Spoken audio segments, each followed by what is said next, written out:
वाह सर वाह, फिर से आ गया। आपका बाबूजी का चौथा है क्या, जो आप चौथा गाड़ी लेने आए हैं? अरे बाबूजी साथ में है, फालतू बात मत करो, नहीं तो दूसरा शोरूम से ले लेंगे। अरे सर बुरा मत मानिए, मजाक कर रहे थे। उस दिन मेरा स्टाफ बोला था ना कि चौथा गाड़ी अपना बाबूजी का चौथा बढ़ लीजिएगा, तो वही सोचे कि एक बार हम भी बोल देते हैं, कहीं मेरा बोलने का स्टाइल ज्यादा अच्छा लगे आप लोग को। अरे स्टाइल कम दो और 5 लाख के अंदर वाला गाड़ी दिखाओ। क्या बात है सर, इस बार 5 लाख का गाड़ी ले रहे हैं? आप कौन गाड़ी का डिमांड किया आपसे, आपकी पत्नी की है क्या? अरे नहीं नहीं, काम वाली के लिए ले रहा है। काम वाली आती नहीं है, बोलती है बारिश पड़ रहा है, बहाना बनाती है। एक दिन आती है 5 दिन नागा कर देती है। कहती है आपकी माँ तो खेत भी जाती है तो कार पे जाती है, हम लोग गरीब आदमी कैसे आएंगे इतना बारिश में या इतना धूप में, काले नहीं हो जाएंगे? हालांकि वो पहले से ही काली है, लेकिन कहती और काली हो जाएंगे। हमसे कह रही थी आप इतने पैसे वाले हैं, अगर आपके यहाँ काम करने वाला भी कार से आएगा तो आपका नाम बढ़ेगा। अगर वो नहीं आती है तो मेरी माँ और पत्नी को बर्तन साफ करना पड़ता है और घर का भी सफाई करना पड़ता है, इसीलिए उसको दिला रहे हैं। क्या सोच है सर आपका, बड़ा पैसा वाला लगते हैं आप। काम वाली भी आपसे कार मांग रही था, 5 लाख का कार दिला रहे हैं। क्या सोच है सर आपका, मन कर रहा आपका गोड़ छू ले। अरे चुप करो तुम गाड़ी दिखाओ, और गाड़ी पापा ही के नाम से बुक होगा। अरे सर बाकी समय तो हमको समझ में आया कि आप अपना बाबूजी को, माँ को और दादी को कार दिलाना चाह रहे थे, तो आप अपने बाबूजी के नाम से कार लिए, और अपनी बाई को कार दिला रहे हैं तो भी बाबूजी के नाम से ले रहे हैं। क्या बात है, आपके पापा उसके भी पापा हैं क्या? अरे नहीं नहीं, जो मन मेरा बकवास मत करो। बाबूजी के नाम से दिला रहे इसलिए ताकि बाबूजी का नाम हो, हमको बाबूजी का नाम करना है। सब उनको फटीचर गरीब बोलता था, सबको पता चलना चाहिए मेरा बाबूजी अब सेठ हो गया, सेठ। चलो चलो कार दिखाओ। अरे हाँ सर जरूर दिखाएंगे। आप तो हम भगवान से मना रहे हैं कि एक दिन आप हमारा सेठ जी का शोरूम भी खरीद लीजिए। जब आप सेठ जी बन जाएंगे हम लोग के शोरूम का, तो सोचिए हम लोग के पास भी अपना एक एक कार होगा, और आपके बाबूजी का कितना नाम होगा। बेटा 1200 दे दो, बच्चा को आया लेने। भाई साहब आप में से धनिया लाल कौन है? अरे भाई साहब धनिया लाल जी यहाँ लेटे हुए हैं। क्या ये धनिया लाल जी हैं? धनिया लाल जी मर गए? अरे हाँ हाँ मर गए। अरे भैया कैसे मरे? अरे सामने बेटा बैठा उससे पूछो। पापा कैसे मर गए? अरे क्या बताए, मेरे पापा को धनिया बहुत पसंद था, मम्मी दाल में धनिया डालना भूल गई, पापा को गुस्सा आया, बीपी बढ़ गया, मर गए, हार्ट अटैक हो गया। छोड़ के चले गए हमको, छोड़ के हमको बहुत तकलीफ हो रहा है। अरे तो भैया कार का इंस्टॉलमेंट कौन देगा? 1 महीना से ऊपर हो गया है, अभी तक पैसा नहीं आया है। हम बैंक से आए हैं, लोफर बैंक से। फाइनेंस कराए थे ना आपके बाबूजी, कार लिए थे तो। आपके बाबूजी के नाम से 4 गाड़ी है, सबका ईएमआई चल रहा है, पर एक का भी पैसा नहीं आया अभी तक, 1 महीना हो गया है। अरे यार यहाँ मेरा बाबूजी मर गया, बाबूजी मर गया, तुमको इंस्टॉलमेंट का पड़ा है? इंस्टॉलमेंट का पड़ा है, हमको नहीं पता कुछ भी, मेरा बाबूजी क्या लिया क्या नहीं लिया, मेरा बाबूजी मर गया, बात खत्म, कोई इंस्टॉलमेंट नहीं जाएगा, जाओ ऐसे जाओ। अरे सर ऐसे गुस्सा से मत बात कीजिए, कैसे नहीं इंस्टॉलमेंट जाएगा? आपके बाबूजी कार लिए हैं, पैसा लिए हम लोग से, लोन लिए हैं, इंस्टॉलमेंट तो देना पड़ेगा, नहीं तो कार उठाएंगे। कार कहाँ है बताइए, कार ले जाएंगे। अरे कार वार नहीं है, क्या कार तुमको? हाँ दिख रहा कहीं बाहर में कार तुमको? मेरा बाबूजी मर गया, तुमको कार चाहिए? नहीं है कार, हमको नहीं पता मेरा बाबूजी क्या लिया नहीं लिया। झोपड़पट्टी में रहने वाला कार लेगा है, और लिया भी है तो आदमी मर गया, बात खत्म हो गया। महीने के बाद आया लेने के लिए, अब हम कहाँ से देंगे गरीब आदमी, जाए से जाओ। अरे ऐसे कैसे चले जाएं? 4 गाड़ी लिया हुआ आपके बाबूजी के नाम से, ऐसे ही चले जाएं? एक 50 लाख का है, दूसरा 20 लाख का है, तीसरा 10 लाख का है, चौथा 5 लाख का है, ऐसे ही चले जाएं? अरे जाओ, मेरा दिमाग पहले से खराब है, नहीं तो हम मार देंगे, 2 अर्थी उठेगा यहाँ से। तुम बेटा आप कोर्ट में मिलना, कोर्ट में तुमको बताएंगे अर्थी कैसे उठता है। हाँ देख लेंगे, जाओ जाओ। आदमी खत्म हो गया, पैसा लेने आया, पैसा के लिए जी रहा है लोग, यहाँ आदमी खत्म हो गया, जाओ। हाँ वकील साहब बताइए क्या केस है आज का? जज साहब ये जो लड़का है जो कटघरे में खड़ा है, ये बहुत ही बड़ा मास्टरमाइंड है। इसने अपने बाप के नाम पर टर्म इंश्योरेंस लिया था 1 करोड़ का, और बाप के मरने के बाद इसने वो पूरा पैसा इंश्योरेंस कंपनी से ले लिया। और बस इतना ही नहीं, मेडिकल इंश्योरेंस भी लिया था इसने अपने बाप के नाम पर। और मुझे पूरा विश्वास है कि इसने डॉक्टर के साथ मिलकर वहाँ पर भी घपलाबाजी की होगी, ज्यादा का बिल बनवाकर पेमेंट ले लिया होगा। उल्टा सीधा इल्जाम मत लगा मेरे ऊपर, समझे? जो मन मेरा बकवास कर रहे हो। तुम लोग मेरे ऊपर केस क्यों किए हो? क्योंकि मेरा पापा कार का इंस्टॉलमेंट नहीं चुका पाया, इसीलिए किया हो ना? तो इधर उधर का क्यों बात कर रहे हो? मेरे पर्सनल मामला से तुम लोग का क्या मतलब है? जिस लिए केस किया उस बारे में बात करो, समझा दीजिए जज साहब इसको, फालतू का बात करके कोर्ट का समय बर्बाद कर रहा है। ओह तुमको मेरा समय का कदर है, धन्यवाद, हमको अच्छा लगता है जिसको मेरा समय का कदर होता है। लेकिन बेटा थोड़ा सा शांति रखो, अभी हमको मजा आ रहा है अपना समय खराब करने में, थोड़ा सा समय बर्बाद हो रहा है मेरा, लेकिन हमको ज्ञान मिल रहा है। हमको ज्ञान मिलता है ना तो हम अपना समय बर्बाद करते हैं। हम भी तो देखे तुम कितना बड़ा मास्टरमाइंड है। वकील साहब बोल रहे तुम मास्टरमाइंड है। मास्टरमाइंड लोग के बारे में जानना हमको अच्छा लगता है, नया नया बात पता चलता है ना, मेरा भी दिमाग बढ़ता है। हमको अपना दिमाग बढ़ाने दो, बीच में मत बोलो। खाली अकेले अकेले तेज बन के घूम रहे हो तुम मार्केट में, हम लोग बुड़बक रह जाए। हम लोग को भी मास्टरमाइंड बोलेगा तब सब कोई। आप वकील साहब कंटिन्यू कीजिए। तो जैसा कि जज साहब मैंने बताया कि ये बहुत बड़ा मास्टरमाइंड है, टर्म इंश्योरेंस का पैसा खा गया है और मुझे पूरा यकीन है कि मेडिकल इंश्योरेंस का भी इसने पैसा खाया है। और जहां तक बात है ये सब बात मैं क्यों बता रहा हूँ आपको, तो आपको तो पता ही होगा जज साहब। पहले मैं इनका कैरेक्टर आपके सामने ला रहा हूँ कि ये किस तरीके का कार्टून है। अब मैं आता हूँ मेन मुद्दे पर।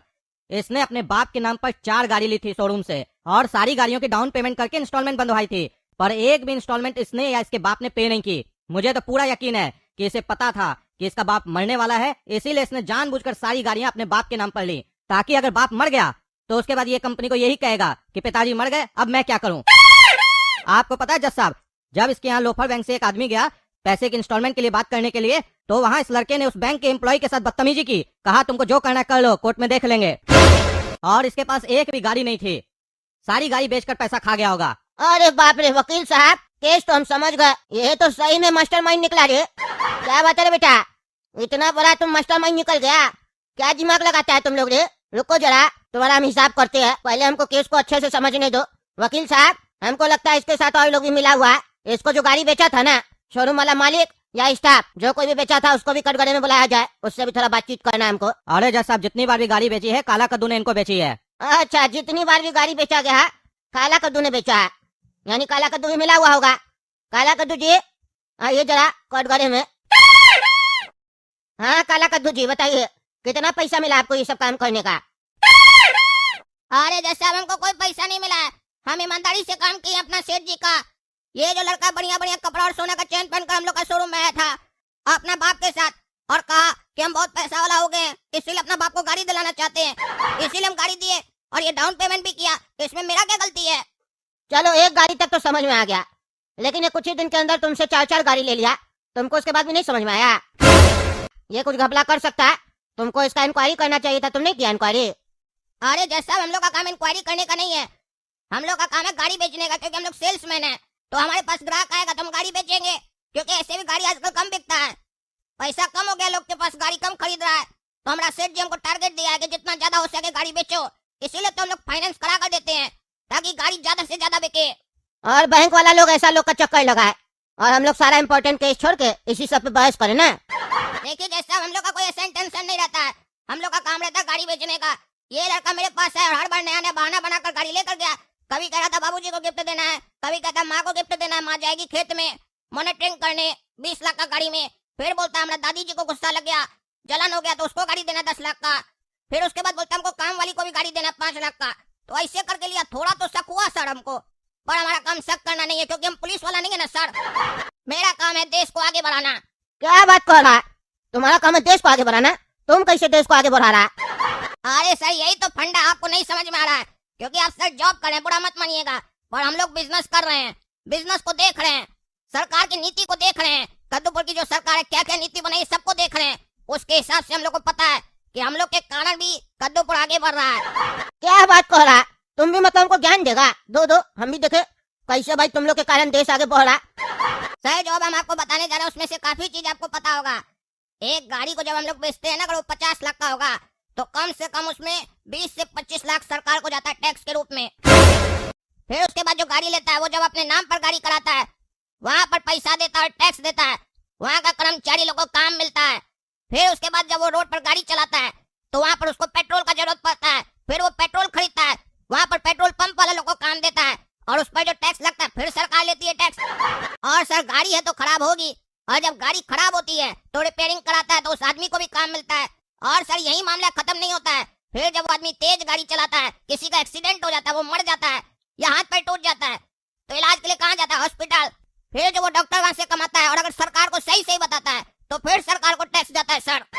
और सर इतना ही नहीं, अगर कोर्ट में केस आता है तो आप जैसे जज और वकील को भी कमाई होता है, फिर आप लोग भी सरकार को टैक्स देते हैं कि नहीं सर।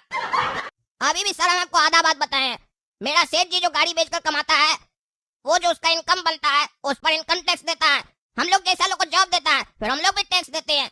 तो एक गाड़ी बेचने पर देखिए कितना लोग को रोजगार मिल रहा है और सरकार को कितना टैक्स मिल रहा है। अगर पूरा जोड़ लीजिएगा तो हमको लगता है 30 लाख के आसपास तो सरकार को टैक्स मिल जाता होगा।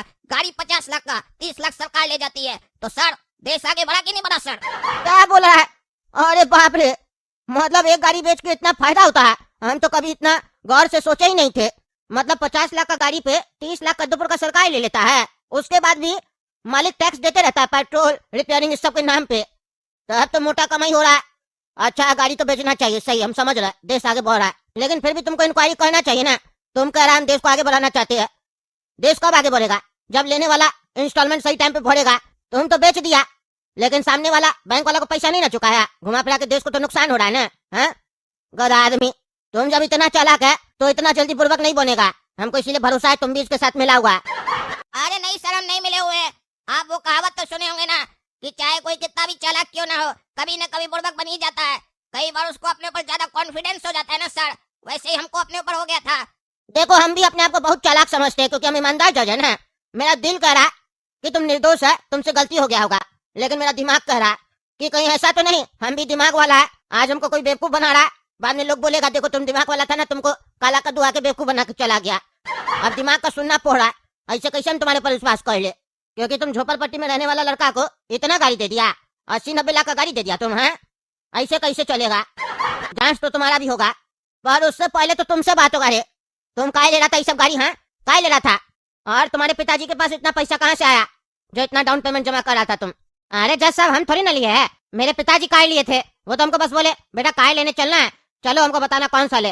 अब कहाँ से पैसा ले हमको नहीं पता, हो सकता है जमीन वमीन बेचे हो, और जमीन उनके पास था कि नहीं था ये भी हमको नहीं पता है। हमको बोले कार बताओ कौन सा अच्छा लगा, हम बता दिए, पूछ लीजिए इससे। हम इसको बोले क्या मेरे नाम से कार लेना है, बाबूजी के लिए लेना है, हम इसको बोले थे कि नहीं बोले थे? और आप देखिए मेरे ऊपर केस कर दिया और आप हमसे सवाल जवाब कर रहे हैं। हम निर्दोष है जैसा, हमको छोड़ दीजिए, गरीब आदमी हम। अरे जज साहब, ये झूठ बोल रहा है। ये आकर शोरूम में बोला था कि हम बहुत पैसा वाला हो गए, अपना बाबूजी को आगे बढ़ाना है। मेरा बाबूजी बहुत गरीब था, उसको बहुत पैसा वाला बनाना है, इसीलिए गाड़ी दिला रहे हैं। आप बोल रहे हैं कि कार बाबूजी खरीदे हैं और हमको नहीं पता कि जमीन बेचकर खरीदे कि कैसे खरीदे हैं। सर ये झूठा है एक नंबर का। हमको तो लगता है कहीं से लोन लिया होगा और उसी लोन से गाड़ी खरीदा होगा। बहुत चालू आदमी हमको लग रहा है ये। ए भाई, तुम मेरे साथ आना तो कैबिन में। देखो रे बाबू, हमको पता है तुम गलत काम किया है, होशियार बन रहा है, इसीलिए हम तुमको कैबिन में बुलाए, समझे? तुम्हारे ऊपर बड़ा केस हो सकता है, ज्यादा दिन के लिए अंदर चले जाओगे, समझे? इतना बड़ा घपला की हो, सबको नजर आ रहा है, 2 मिनट नहीं लगेगा तुम्हारा झूठ साबित करने में, समझे? होशियार मत बनो।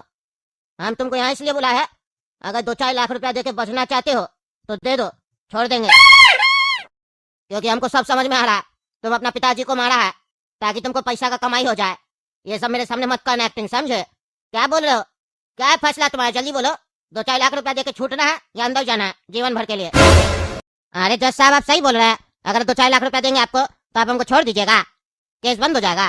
अरे ऐसे कैसे, ऐसे कैसे? 2-4 लाख रुपया, 2-4 लाख बोले तो तुम 2-4 लाख ही समझ लिए क्या? पहले तुम बताओ कैसे कैसे तुम स्कैम किया और कमाई किया, फिर उसके हिसाब से बताएंगे 2-4 लाख लगेगा या 5-6 लाख लगेगा, फिर छोड़ेंगे तुमको। और जल्दी बताओ, 1 मिनट का समय है, नहीं तो फिर सजा सुना देंगे।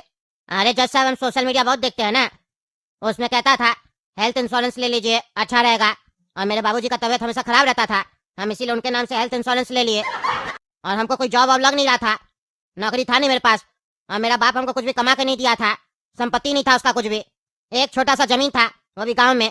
अब हम क्या करते, जीवन भर क्या कटोरा लेके भीख मांगते? तभी 1 साल पहले मेरे दिमाग में एक आइडिया आया, हम अपने पिताजी के नाम पे टर्म इंश्योरेंस ले लिए और हेल्थ इंश्योरेंस ले लिए। और फिर उसके बाद हम मूवी सब देखते थे ना, उसमें स्कैम सब होता था, फिर मेरे दिमाग में एक आइडिया आया, हम भी तो स्कैम कर सकते हैं। सिर्फ करोड़पति लोग देश छोड़ के भाग रहा है स्कैम करके, हम भी तो स्कैम कर सकते हैं, गरीब है तो क्या हुआ? फिर हम अपना दिमाग लगाए, सारा दिन यही सोचते थे हम कि कैसे स्कैम करे, नया कोई आइडिया मिल जाए। फिर मेरे दिमाग में एक आइडिया आया, हम अपने पिताजी का जो जमीन नहीं था गाँव में उसको गिरवी रख दिए और बैंक से लोन ले लिए, और जो पैसा मिला उससे जाके शोरूम में कार ले लिए, डाउन पेमेंट कर दिए उसी से, और सारा गाड़ी अपना पापा के नाम पे लिए, और फिर एक गाड़ी लेके उसको बेच देते थे और दूसरे दिन जाके दूसरा गाड़ी ले लेते थे।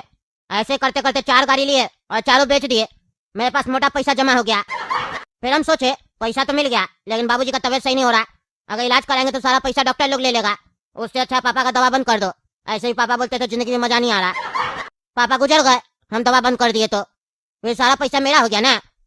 अब बताइए कितना लीजिएगा? 2-4 लाख रुपया ले लीजिए, गरीब आदमी छोड़ दीजिए, क्योंकि सर ज्यादा नहीं कमाए हम, लगभग 1-1.25 करोड़ रुपया हम कमाए हैं, और थोड़ा मेरा खर्च भी हो गया, अगर सब आपको दे देंगे तो हम कहाँ जाएंगे? इतना दिमाग लगाया, कुछ तो फायदा होना चाहिए ना।